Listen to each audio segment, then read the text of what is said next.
வாழ்க்கையில் சாதித்தவங்களை பார்க்கும்பொழுது நம்ம எப்போடா வாழ்க்கையில் சாதிப்போன்னு தோணும். வெற்றி அடைஞ்சவங்களை பார்க்கும்பொழுது என்னுடைய வாழ்க்கையில் நான் எப்போ வெற்றி அடைவேன்னு தோணும். ஆனால் வெற்றி அடையிறதுக்கும் சாதிக்கிறதுக்கும் ஒரு மனுஷன் எவ்வளோ கஷ்டப்படணும்னு சொல்லிட்டு நம்ம யாருக்குமே தெரியாது.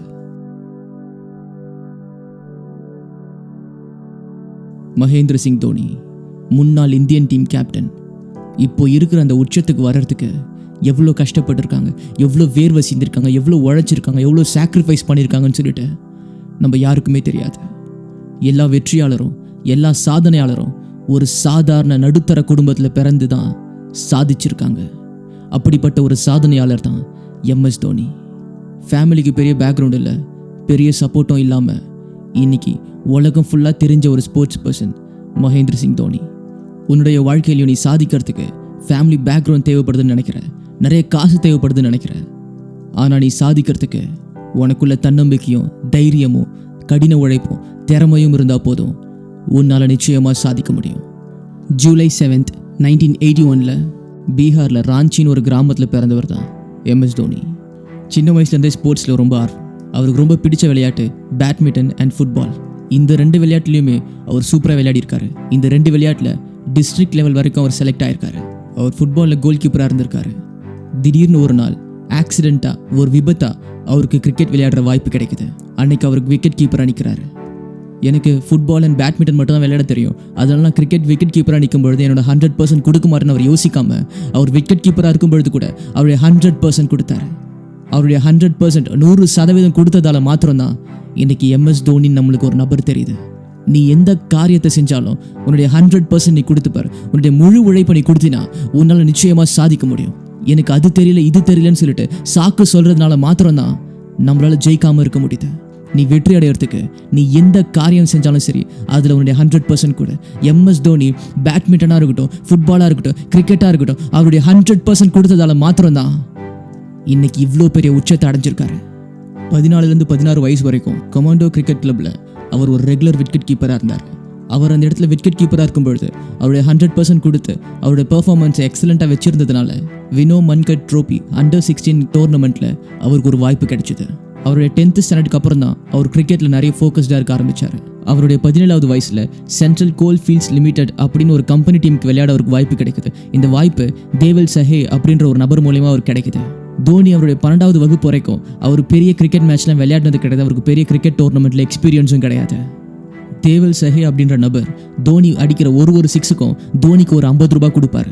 இன்னைக்கு உலகமே பாராட்டக்கூடிய அளவுக்கு அவர் பெஸ்ட்டான ஒரு கேப்டனாக இருந்திருக்காரு. உனக்கு கிடைக்கிற வாய்ப்பையும் உனக்கு கிடைக்கிற ஆப்பர்ச்சுனிட்டியும் நீ ப்ராப்பராக பயன்படுத்துறியா? உன்னுடைய முழு எஃபர்ட்டை உன்னுடைய 100% நீ போடுறியா? தோனிக்கு கிடைச்ச சின்ன சின்ன வாய்ப்புலையும் அவர் பெஸ்ட்டான ஒரு பெர்ஃபார்மன்ஸ் கொடுத்துருக்காரு.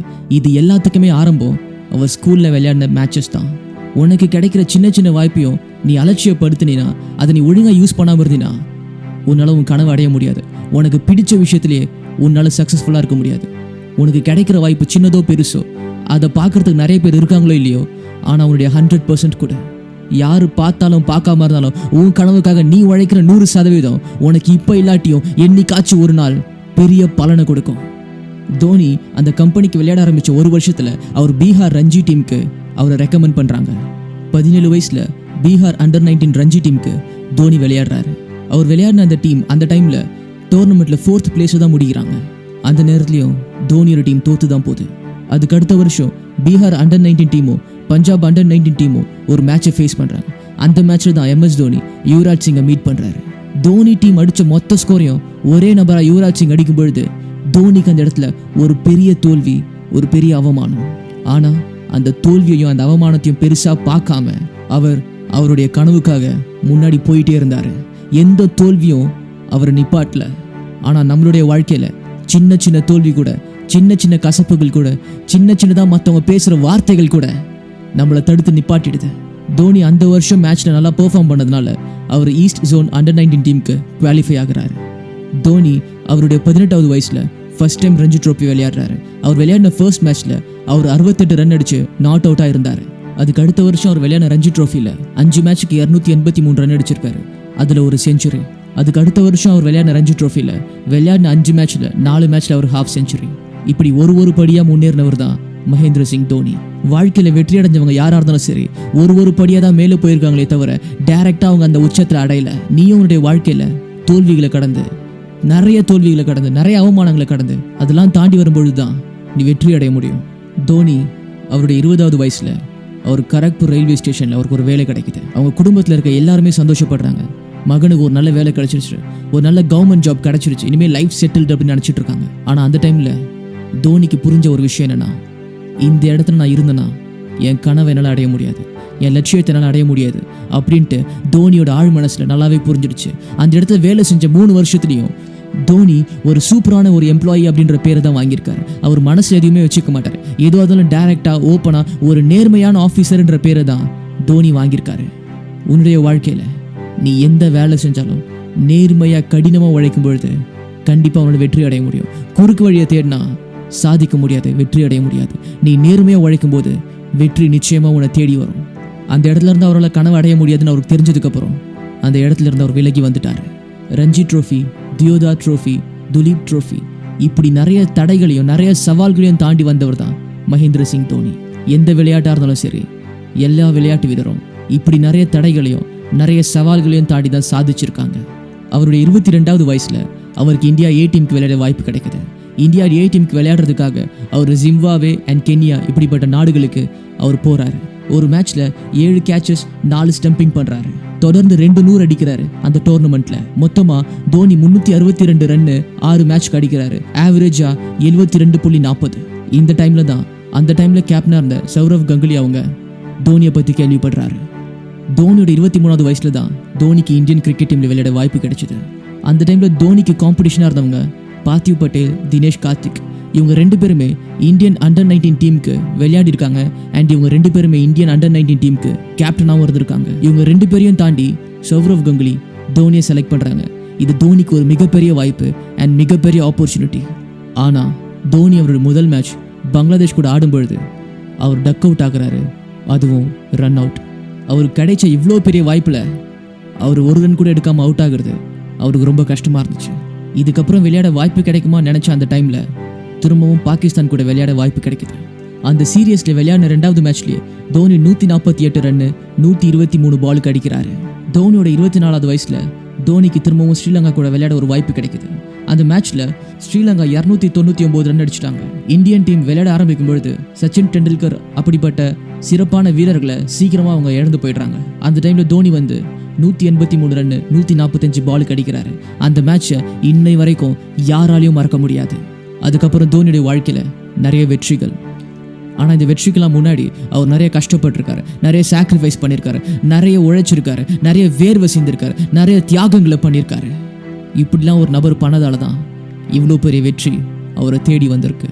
2007 அவருக்கு இந்தியன் கிரிக்கெட் டீமுக்கு கேப்டனாக வாய்ப்பு கிடைக்குது. அதுக்கப்புறம் நடந்த எல்லா சரித்திரமும் உங்கள் எல்லாருக்குமே தெரியும். 2007 Indian team T20 world cup ஜெயிக்கிறாங்க. 2010, 2016 ஏஷியா கப்பை நம்ம ஜெயிக்கிறோம். 2011 ICC world cup 50 overs world கப்பை நம்ம ஜெயிக்கிறோம். 2013 ICC சாம்பியன்ஸ் ட்ரோஃபியை நம்ம ஜெயிக்கிறோம். இந்த எல்லா வெற்றிலையும் மகேந்திர சிங் தோனி தான் கேப்டனாக இருந்து வழி நடத்துகிறாங்க இந்தியன் டீமை. 2008 அண்ட் 2009 தொடர்ந்து 2 வருஷம் தோனி தான் ICC ODI player of the year award வாங்குறாங்க.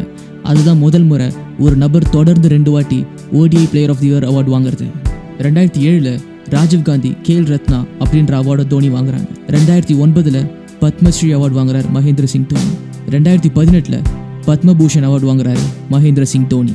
ICC வேர்ல்ட் டெஸ்ட் 11 டீமுக்கு MS தோனியை 2009, 10 and 13 கேப்டனாக செலக்ட் பண்ணுறாங்க. ICC வேர்ல்டு ODI 11 டீமுக்கு 8 வாட்டி MS தோனி அந்த டீமில் இருக்காரு. அதில் 5 வாட்டி அவரை கேப்டனாக செலக்ட் பண்ணுறாங்க. இது எல்லாத்துக்கும் நடுவில் சென்னை சூப்பர் கிங்ஸ்க்கு இருந்த ஒரே கேப்டன் மகேந்திர சிங் தோனி. இவர் தலைமையில் நம்ம 3 வாட்டி கப்பு ஜெயிச்சிருக்கோம், 5 வாட்டி செகண்ட் பிளேஸ் வந்திருக்கோம். மொத்தமாக IPL 12 வாட்டி நடந்திருக்கு. அதில் 2 வாட்டி நம்ம விளையாடல. ஸோ விளையாடின 10 மேட்ச்சில் 5 வாட்டி செகண்ட் பிளேஸ், 3 வாட்டி நம்ம தான் கப்பு ஜெயிச்சிருக்கோம். இது எல்லாமே மகேந்திர சிங் தோனி அவருடைய தலைமையில் தான் நடந்திருக்கு. அவர் சிறந்த கேப்டனாக விளங்கியிருக்காரு. இவ்வளோ வெற்றிகள் அவர் தொடர்றதுக்கு முன்னாடி நிறைய கஷ்டங்கள், நிறைய அவமானங்கள், நிறைய சாக்ரிஃபைஸ், இது எல்லாத்தையும் தாண்டி தான் வந்திருக்காரு. அவர் வானத்துலலாம் ஒன்றும் குதிக்கல, உன்னையும் என்னையும் மாதிரி ஒரு சாதாரண மனுஷன் தான். ஆனால் அவர் கனவை விட்டு கொடுக்கல. அவங்க அம்மா அப்பா விட்டு கொடுக்கணும்னு சொல்லும்போது கூட அவர் கனவை விட்டு கொடுக்கல. கவர்மெண்ட் ஜாப் கிடைக்கும்போது அவர் கனவை விட்டு கொடுக்கல. அவரை சுற்றி இருக்கவங்க நிறைய தோல்விகள் வரும்பொழுது முடியாது, கிவ் அப் பண்ணிடலாம் அப்படின்னு நினைக்கும் போதும் அவர் கனவை விட்டு கொடுக்கல. ஸ்கூல்லையே நிறைய பேர் பாப்புலராக இருக்கும் பொழுது கூட அவர் கனவை விட்டு கொடுக்கல. எனக்கு இதுவே போதும்னு சொல்லிட்டு அவர் எந்த நிலையிலையும் நிப்பாட்டவே இல்லை, அவர் காம்ப்ரமைஸ் ஆகவே இல்லை. எத்தனையோ வாட்டி உன்னுடைய வாழ்க்கையில் தோல்விகள் வரும்பொழுதும், கஷ்டங்கள் வரும்பொழுதும், அவமானங்கள் வரும்பொழுதும் உன் கனவை விட்டுடலாம் நீ யோசிக்கிற. பாரு, வாழ்க்கையில் சாதிக்கணும்னா நிறைய தடைகளை தாண்டி தான் வந்தாகணும், நிறைய கஷ்டங்களை தாண்டி தான் வந்தாகணும், நிறைய சவால்களை தாண்டி தான் வந்தாகணும். நீ சாதிக்கிறதுக்கு நல்லா ஸ்ட்ராங்காக இரு. உன் மேலே இருக்க நம்பிக்கையை நீ விட்டுடாத, இன்னும் ஸ்ட்ராங்காக மாறு. ஒரு சவாலையும் பார்க்கும் பொழுது, ஒரு தோல்வியையும் பார்க்கும் பொழுது கிவ் அப் மட்டும் பண்ணாத, விட்டு கொடுத்துறாத. உன் கனவை விட்டு கொடுத்துறாத. உன் மேலே இருக்க உன் நம்பிக்கையை நீ விட்டு கொடுத்துறாத. உன்னை மாதிரி சாதிக்கிற ஒரு ஆளுக்காக தான் இந்த உலகம் காத்துட்டு இருக்கு.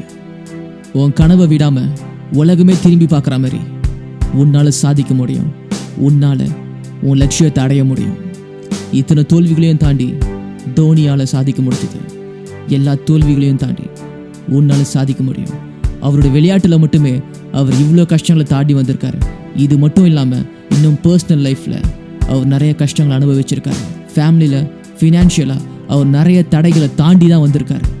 இந்த உச்சத்தை அடையறதுக்கு கீழே அவர் எவ்வளோ கஷ்டப்பட்டுருக்காரு சொல்லிட்டு யாருக்குமே தெரியாது. நீ சாதிக்கிறதுக்கு முன்னாடி நீ எவ்வளோ கஷ்டப்படுற, எவ்வளோ அவமானங்கள் வருது, எவ்வளோ சவால்கள் வருதுன்னு சொல்லிட்டு நிறைய பேருக்கு தெரியாமல் இருக்கலாம். ஆனால் உன் சாதனையை இந்த உலகமே பார்க்கட்டும். சரித்திரம் படைக்க போகிற தலைவனாக இருக்க நீ, சரித்திரம் படைக்க போகிற தலைவியாக இருக்க நீ.